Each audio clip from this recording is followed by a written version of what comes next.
Hello, everybody, and welcome back to another episode of the Writer Hearts podcast. Assalamu alaikum to everyone. I hope everybody is doing well. I know I greeted twice, but that's mainly because of our audience as well. I hope everyone is having a great day, night, afternoon, evening, supper, lunch, dinner, whatever. I hope everyone's doing great this week and your summer vacations are going great. Welcome back to episode 5. Today we'll be talking about horror, and Ryder will be doing his segment on music. So let's jump right in. Yep. Alrighty, let's get started.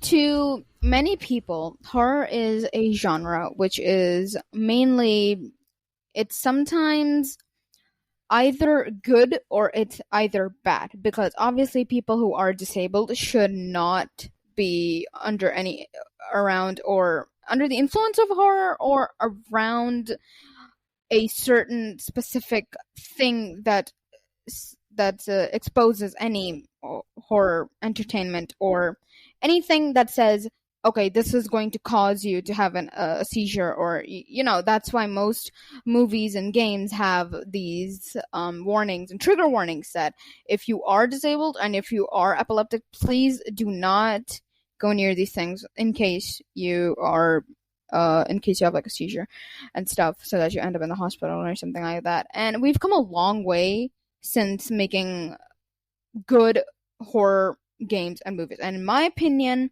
let's just say the games are topping the charts over the movies, because the movies aren't doing so well as compared to the games, because the movies have lost their spark, their edge that they used to have back in the 80s and the 90s.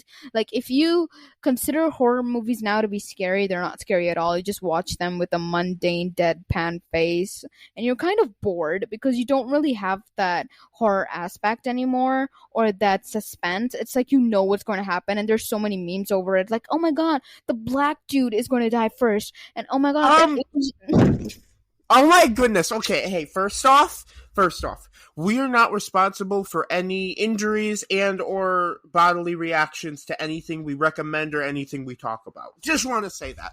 And second of all, it depends on what type of horror you're watching. Like, analog horror is a really big thing that's made a comeback. I mean, I guess it's never really been there until people started to find analog kind of creepy in a sense. So it's like there's still good stuff out there, and obviously games, yeah, that's where it's more. But even like the Mandela catalog on YouTube, it's more of a TV. It would be more of a TV show than it would be a game, and that's a pretty big in the horror community. Yeah, and honestly, I have done enough of a research, and I've seen and experienced some as well, of course. It's just that the movies are not doing it anymore. It's just down the drain for me, at least. They're not that fun anymore, and if I ever enjoyed something with a horror aspect in it, even though it didn't have horror, it had mostly thriller, mystery, suspense, it was probably Saw, the first movie, which was absolutely amazing, because the way it was filmed was very low budgeted, but the storyline and the acting and everything in it was actually pretty good to show the the flip side of life, that not everything is sunshine and rainbows. But of course, the series went on to milk the franchise for 10 movies now or something, even though none of them make that much sense ahead, but that's up to them. I like the first one, at least. In the gaming section, I can say that they have done a pretty well job with the obviously Resident Evil is there, the Outlast series is there, among Phasmophobia or Hollow Body or anything that's new coming out, with the advent of graphics and CGI, making it more realistic is the point of horror. That it just has to feel real for it to be scary, or that it's just one simple thing that is a small aspect in your life and you don't think of it to be scary, but once it's presented in a way that, yeah, this is scary, that is what makes it look like it's scary. Now, see, take a look at this. If you are going to watch a movie and your friend says, okay, let's watch horror, you'll be like, okay, no, because you know what it is, right? What if Disney came up with a movie that's completely for children, but get this, it's not really for kids. It's an R-rated adult horror Oh, like a horror oh! movie. I have a story for that. Because there, I don't know if this was real or fake, but apparently the movie Winnie the Pooh or the movie Pooh was actually shown to kids. They're supposed to be watching like a movie or a show in class, and everybody thought it would be the normal Winnie the Pooh movie, but it was actually that horror movie, Pooh Bear or whatever. I don't even know, but. Yeah, and that's, I mean, isn't Winnie the Pooh Disney? Isn't that like a Disney franchise or He something? is, yes. But what I was gonna say was, fuck, Hmm. I had something to say about,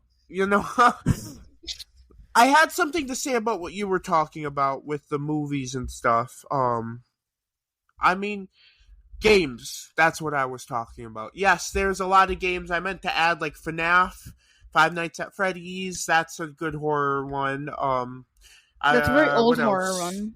It is, but like even what's the newest one? Security Breach or Sister Location. Like that's not too old. And I mean, I guess some people could even consider, and I hate to admit this, guys. I know you all are probably going to be the Amazing Digital Circus simps, but I cannot stand that show. It's a little bit horror because of the aspect of it being, you're sucked into a VR headset and you have to basically live out knowing you might end up getting obstructed or whatever, but I hate it's not even like the idea behind it. I just hate the idea, Glitch made it. I don't even think they finished Murder Drones, and the fact that it gets 49 million views in it's not even that good of an idea, It's not that revolutionary of an idea of somebody getting sucked into a VR headset, and there's no reason that Glitch needed to get that much support that quickly, in my opinion. And it's like they were crying about greenlighting another episode when they have the support. They're probably making hella money off of all the merch, so why are you complaining about making another episode? Just do it. But yeah, horror has come a long way, especially for gaming. And I mean, none of it is probably quite as good as, all the original stuff, but there are some good indie games, especially you're going to find that will capture either that atmosphere or that plot or those emotions. Yeah, it all depends on what they're presenting to you, because now horror movies don't have that spark or that element of scariness in it anymore, that people can actually get jump scared or whatever. The thing is that when you present it that, yeah, this is going to scare you, you're absolutely prepared for it to scare you. When you want it to be actual horror, you have to add in the element of surprise. You have to present it that this is all happy-go-lucky, but instead it is not. Now, if Disney ever came up with something like that, maybe their reach would rise more. And I know they have like a ton of money anyways, but maybe that would get them more of a positive feedback and maybe be the movie of the year. Who knows? If they don't want to do that, that's completely fine because it's for children and stuff. What I don't really understand with media companies these days is that why is it all generic plots? Like, okay, you're going to make a horror movie, like, but why are you casting actors who don't know how to act properly? Why is this Taylor Swift? And why are you having scripts that are very poorly written? And why are you having scenes that are completely unnecessary? And why is all of it just jumbled up mixture of nonsense that makes it not even horror? It makes it a comedy to be laughed at and to be memed at, and that you're working hard towards it and you like budgeted it and everything, and it just goes to waste like that. I just think that's complete nonsense and BS, that you work so hard towards a movie and it ends up being this bad, because obviously when the movie's released, you can tell how many people are going to buy the ticket for that movie, like worldwide in cinemas and theaters and obviously if it's going to be less, then you know that you did a bad job and you messed up somewhere. And honestly, why even go for generic plots? Horror is a genre that can be of anything and everything. That's the beauty of horror. It can be about anything and everything, and the way you present it is the genius behind it. The way you present the movie, the elements you add towards it is what makes it special and memorable. Like, imagine going to a convention and saying, man, that movie was so good, and everyone's talking about it because it had something in it that's cannot be forgotten, and it has something in it that's completely memorable. Uh, Honestly, sorry to say, but I've yet to see a movie that completely astonishes me to the And point, that's may okay. That's and okay that's okay. because Yeah. there's lots of time for people to create new stuff and get new ideas. And hey, I honestly think we might add on a division where we take, artists or people who are aspiring to make horror, do horror.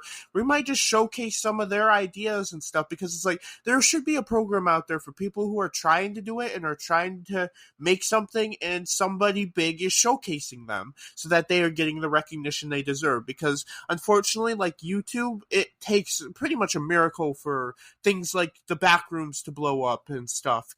It was because of the idea he had, and people really liked that idea. But some people do have good ideas; they just don't get received as well. So, yeah, um, yeah, That's pretty true. And if you take a look at the scripts and the movie and the way it's written, people on Reddit and Quora and other forums have better ideas for a horror movie than what people are dishing out these days, and that's not even an understatement. Like if you go up, you will find ideas by people who aren't even writers. They're like just normal people, and they have better ideas. Like the community has better ideas than the people actually making the movie. And there are writer strikes all the freaking time because they are not getting paid enough, which is a fact. They don't get paid enough for their idea, which is presented in the movie, and they get maybe what 5% of the cut, which is like so much money that they make, and it's all dished out to like all of these other major people who produced it, an executive producer or head designer or wardrobe or sound not even editor. that.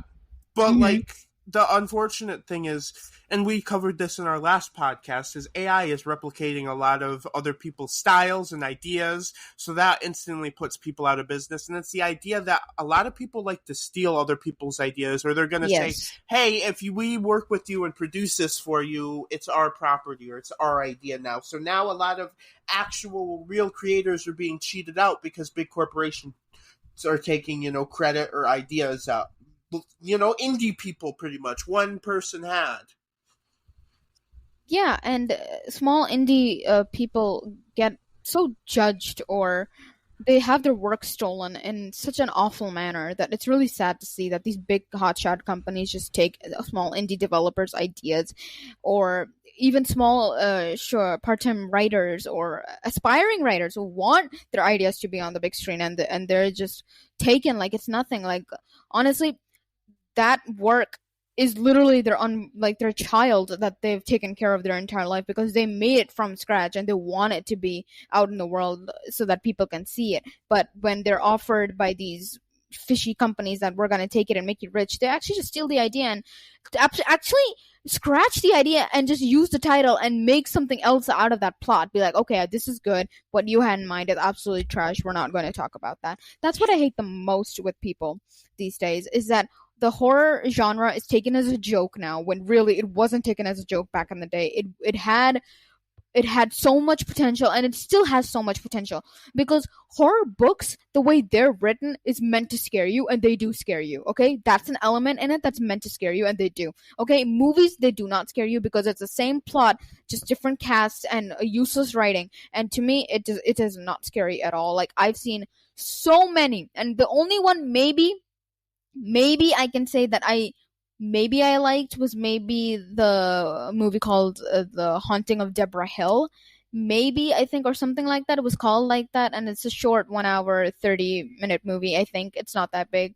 It wasn't as bad, but it had slight realism in it, which made me like it a little bit more. And I'm gonna tell you this again: if you want to make horror, you have to add the realistic and the element of surprise in it for it to actually jump scare you. Five Nights at Freddy's is a game which you already know what you're going to be doing in it, right? You're a security guard and you're going to look after the place until it's like 6 or 7 a.m. Right? And you have to deal with animatronics. And the thing with animatronics is that you know they're coming, but sometimes they get at you in a spot where they do scare you and you do like flinch in your seat. That's the type of jump scare you should get when you're watching something, not when you're watching a movie lazily and you know what's going to happen next. Like the killer is behind them and they're going to get them and they're already dead. Like that's not Okay, how horror should be. I have a question about that.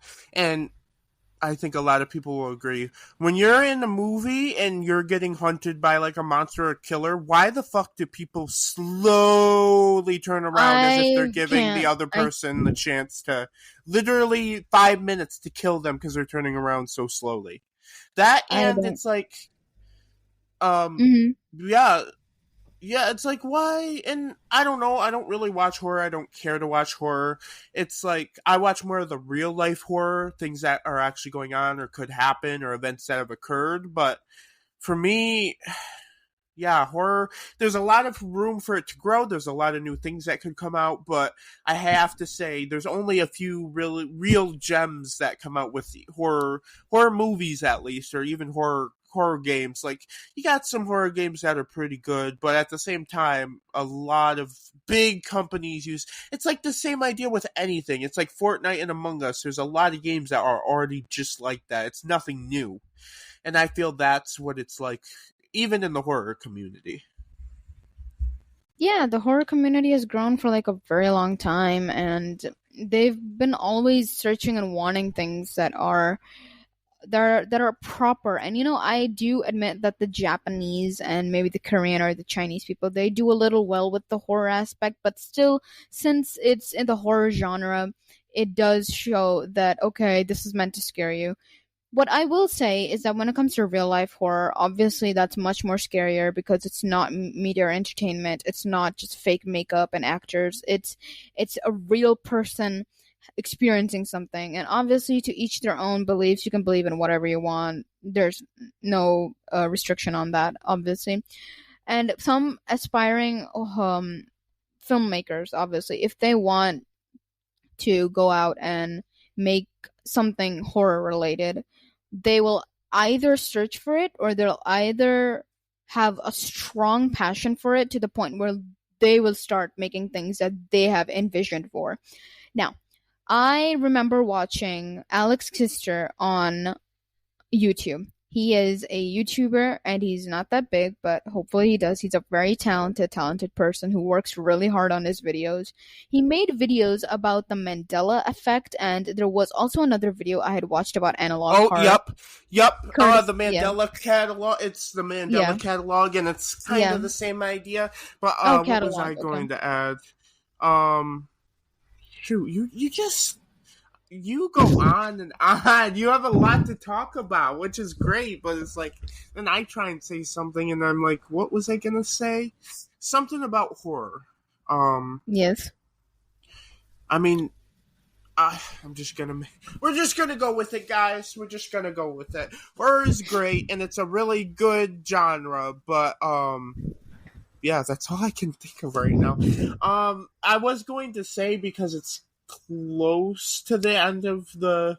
I mean, you can continue to say what you're going to say, but near the end, what were some of your, favorite movies, favorite games? What are your some good, some good and some bad for horror games and movies? Some titles here for people, so you can tell them how you felt about them, what they made you feel like, and how good or bad you thought they were. Mhm. Mhm. Well, there aren't that many since I haven't experienced a ton, but just quick turnaround to Alex Kustra. He did make the videos on the Mandela catalog, and I had watched a video on the um what was it? Analog horror guy, courtesy of writer. He sent me those, and that was my first time watching something like that and understanding that part. And I think it's one of the reasons why it's my favorite type of horror, because having a movie in front of you, you know what's going to happen. It's a degenerate plot as usual with dumb actors getting paid to do whatever.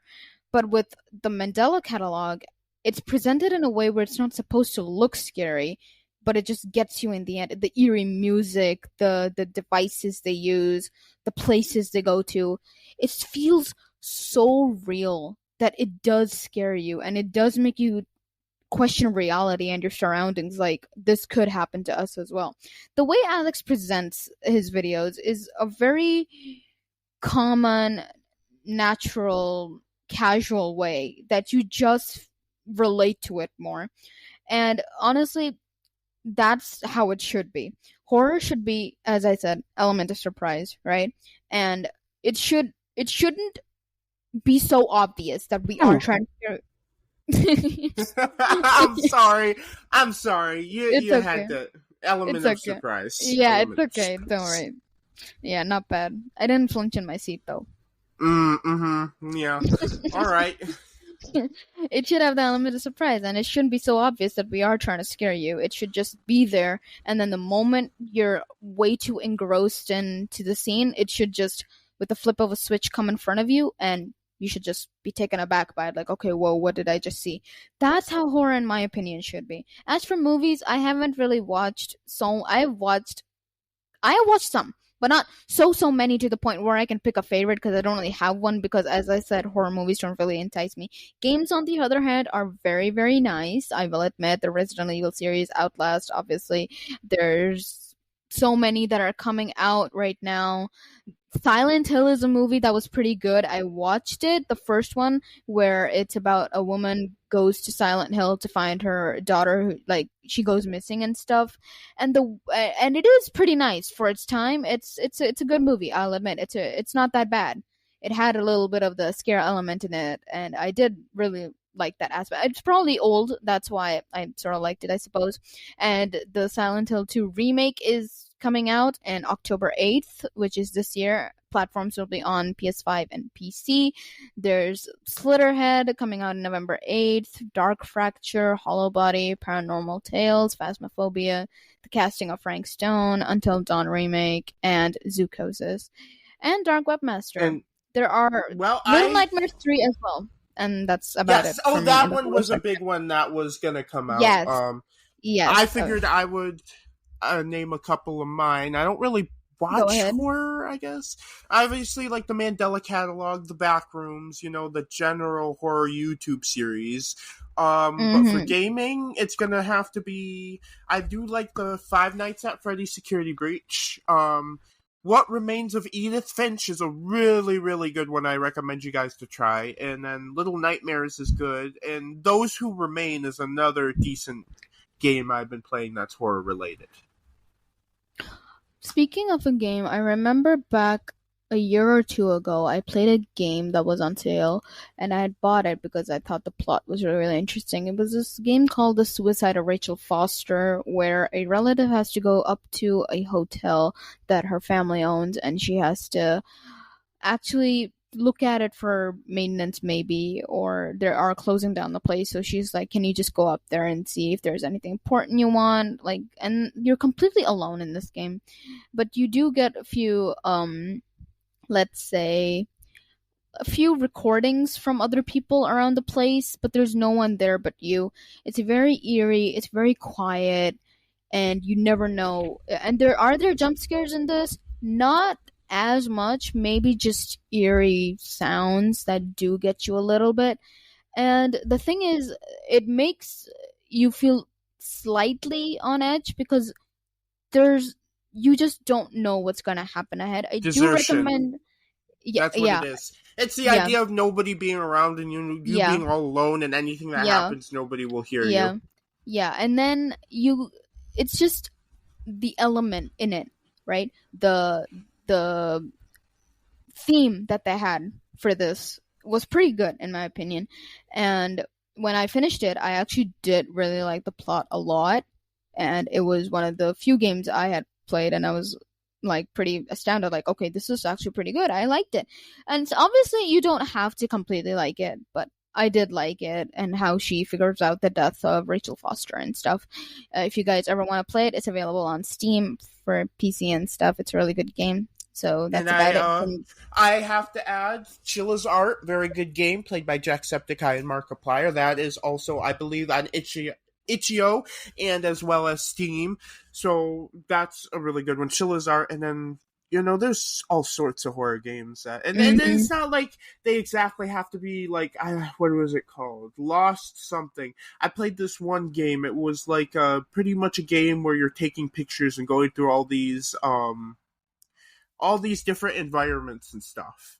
But you're taking pictures, and it's completely deserted. And you do walk through things like a hotel, a garage, like a suburb, and it's a really cool game. It's really cool. It's like Lost Words or Lost Woods or something, and that's really nice because it's like you never end up getting a jump scare, but it is eerie how it's just completely deserted. Malls, airports, and you just are walking around. It's like an idle horror game, pretty much. Mm. Well, that's mostly it for about my horror ideas or my opinions and my take on it. And if any of you are listening and are aspiring filmmakers into this genre, my only advice would be the more real it is, the better your result will be. And even if it's not presented in a manner, that's better, because as I said, you got to keep it as a surprise. You want to have people flinching in their seats, and you know that when your work is not consented maybe by some companies, that's when you know that you did either bad or good. But if they said that, okay, this is a little too scary, you know you did good on that. You know your hard work paid off if they're not even licensing it because it's that scary. So Yep. try to make it real as possible. That's what I'm saying. Be you, do you, make what you think is right, and keep it at that. And if there are any people out there who are aspiring to become something, we wouldn't mind helping you. I mean, I wouldn't. I have a little bit of an editing background, and we'd love to have something to showcase media-wise other than our podcast, which we are working as a company to move forward, maybe do some gaming, do some try not to laughs. But we need people. That's what we really need. We're a team of 2 right now, which it's nice, but we need people to get this started. So if you'd like to join us, please do. It would be very nice. But yeah, are you ready to move on to music? Yes. Definitely. All right, let's get started on music, and I'm going to take a little more control of this one because this was my category. But so music, I figured we'd start with, there's so many music games. You got Beat Saber, Beat Star, Samba de Amigo, and there's bigger ones, Just Dance. What's the real Guitar Hero? Like, there's countless music games, and I am a rhythm game enthusiast. I love Beat Saber. I come up with my own ideas for rooms to songs that they don't even have on there, and it's really cool that to show off what you can do. And music is something that is a very important part of people's lives. It's an emotional aspect, it can be a mental aspect, it can be calming, it can uplift you from your deepest, darkest moods, and that is something I love about it, is its expression. It helps people, and it can literally turn somebody's day around. And with that comes, of course, music within shows and movies, and I love shows like Ella Enchanted or Anna and the Apocalypse, those types of movies that have, the dance numbers. Yeah, even Central Park, which, guys, if you want to watch Central Park, that is on Apple TV. It is an Apple TV original. You can catch Anna and the Apocalypse on Peacock right now. And I believe, what was the other one I named? Ella Enchanted, I believe that was on Tubi TV last time I watched it, but I don't know where it is now. But yeah, any game that involves music and moving around or listening, even Spin Rhythm XD, that's a really good one I got for Switch, and I love that game. But yeah, there's a lot of things you can do with music, and that's another thing even with horror, is music and pacing sets the tone for a game. It does, really, because if you don't have it, it's going to seem completely blank and stuff. It's like, that in movies, when something's gonna happen, the music sets up to it. But in games, you just kind of have to make it come out of nowhere and then distort it immediately in like a second, so that people can be like, oh, okay, what just happened, and then continue moving forward. I feel like in a game, if it's completely silent and it's just nature voices with your feet on the grass, or the leaves crunching beneath you, or it's just a car starting, and then it suddenly just goes all quiet, and then just in a split second of a moment there's like a sound, a tone that completely sets that moment apart in a game. That's when someone or the person playing the game knows that, okay, at this is a moment, meaning something important just happened, or something's about to happen, or I'm going towards that moment that's going to happen. It sets the tone, and then it kind of prepares you for that, but not completely, because they're trying to half prepare you, half mellow you into the game itself. And it's like, with that, it's like if you, I played games before where it's like you're playing the game and you hear the music coming and you already know when you hear that creepy music, you know something's gonna happen. So that already, the music alone can already give away that something's going to happen. So you just gotta, it's pacing. It's all about pacing. It's all about knowing when to have music, when to have dialogue, when to animate this scene, when to have this scene here. It's all about pacing and placement.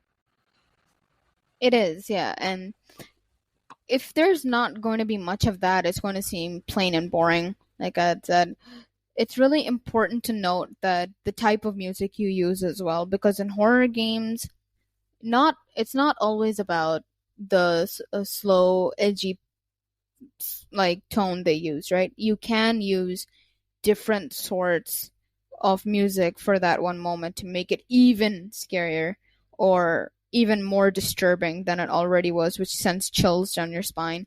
That's what you're supposed to feel when you're actually going to the horror genre. It's supposed to get you in that moment that, okay, this is not right. It's disturbing. Something's going on. It's off. What is going on? It's supposed to make you question the entire moment and aspect when you're in that moment. And I feel like Uh, that's one of the most important parts of soundtracks in games. They play a major and a very big role. oh yeah, especially not even horror related. Like I can't tell you back when Ruby was actually out and running because guys, Rooster Teeth is shutting down. So honest. This is honest to God. We are trying to become basically take their spot and become that next media company. But beside the point, when Ruby was coming out and I was watching it, I remember they had some pretty good. So they had some awesome songs, and what set the tone through some of the scenes was definitely the music, because hearing the OSTs like just by themselves without dialogue or noises, you could hear how well they did. You could hear the feeling in it, the love for it, and that's just amazing. Even the Amazing Digital Circus, I might hate the company who makes it and hate the whole show itself, but they do have a good soundtrack and they do convey sort of like the dread or the insanity. And even the people who have made, songs regarding it, I will highly recommend OR30. She's a really good artist. She's more of like a nerdcore artist. She'll do, Doki Doki, what else was the other ones? Bendy and the Ink Machine, the Amazing Digital Circus. What else has she made? She's made countless songs. Epithet Erased. She's done lots of things. And then the Longest Solo Ever is another really good nerdcore related artist. But some of my favorite music is, made by these people because they have such a love for these shows, but they don't copy their style. They go out and make their own version of how they think the show is portrayed. As they should, because artists should have their own styles of things and not try to copy it from others. And speaking of Bendy and the Ink Machine, I'm not sure how I forgot that game. That is also it's another popular horror game among the community. I will definitely say that it is good. It has obviously 2-3 parts of it. And it has those moments where you know that, okay, the ink demon is coming for you, but there are moments in the first game where it doesn't really always feel like it's trying to jump scare you, but it does in such a nice manner that I was pretty impressed with it, and I've yet to play it still, but from the gameplays I've seen, it is a very good game, and I feel like everyone should play it. The storyline is actually pretty good, borders on between life and death, and I guess sort of not really fantasy per se, but very in a biblical horror sense. It's mostly like that because there's a worshipping aspect in it as well, and there's demons and stuff. So sort of religion, biblical, mystery, suspense in that sort of sense. I mean, you can watch the trailer for it; it's really good. But yeah, Bendy and the Ink Machine is one of those horror games that really deserves more recognition, and Little Nightmares as well. I don't know why, but Betty and the Ink Machine kind of gives me those what is it? The Kingdom Heart vibes, kind of like a reminiscent of a Disney, which I guess I shouldn't say that, which reminds me, Steamboat Willie, oh my goodness, the moment it hit public domain, it was turned into horror. Like, I'm not even joking. I think there's like an official horror movie coming out for Steamboat Willie. It's like, I get it. It's a very cool thing and you can do a lot with it, but why does it always have to be, whenever a character hits public domain, why is it always turned into horror? I don't understand that. It's their choice if they want to turn it into horror. We can't really do but much it's about that. it's every character. Come on, you gotta have some characters for music or something else. Like Mm-hmm. Hatsune Miku, I mean, she already has horror-related stuff, but I'm sure the moment, if she was public domain, the moment she hit it, she would just turn into some horror. It's like, it doesn't have to be horror every time. And that brings me to what else I was going to talk about. Shoot. Man, I forget. Okay. You know, man, it's just horror. It's cool. Speaking of Hatsune Miku, isn't she a 2D character?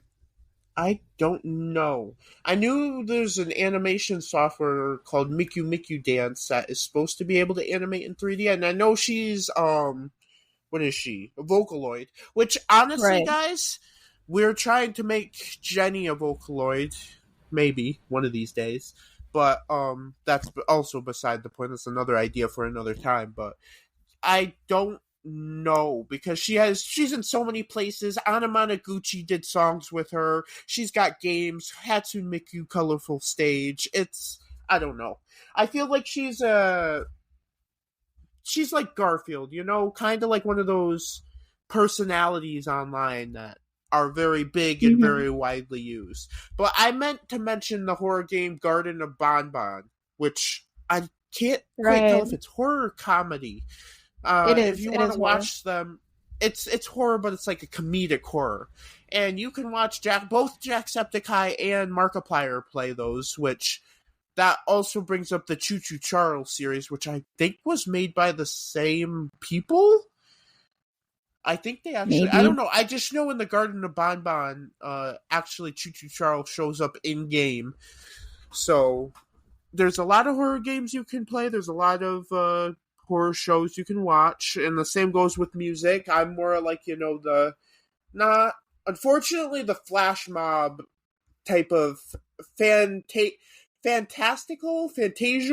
you know, like as I mentioned before, Ella Enchanted and Anna and the Apocalypse. Another really good one is the Disney movie Enchanted and then Disenchanted. That has a lot of good songs in it. And obviously Central Park, which was actually made by the same people who made Bob's Burgers. And on top of that, there's a lot of good Family Guy songs too. If you have ever seen, you know, they're a big show, but you gotta admit they got a lot of good songs on there. They do, yeah, I suppose. I just have not seen Disenchanted as of yet, since I'm just been behind on things. But that pretty much covers That our pretty much covers episode it. 6. Yeah, we're going to episode 5 hero or Oh, yeah, it's okay. guys, you're gonna hear noises, you're gonna hear us mess up, you're gonna hear things. You gotta realize that we're just starting out and we're making it. We're doing a pretty good job for what we set out to do. We just really need more people before we can, you know, establish something real. But yeah, I think I'm going to cut it here and we're going to end it for the day. But thank you for joining us. And as always, be sure to follow our YouTube, our Instagram. We really need YouTube followers because that's been getting a lack of support.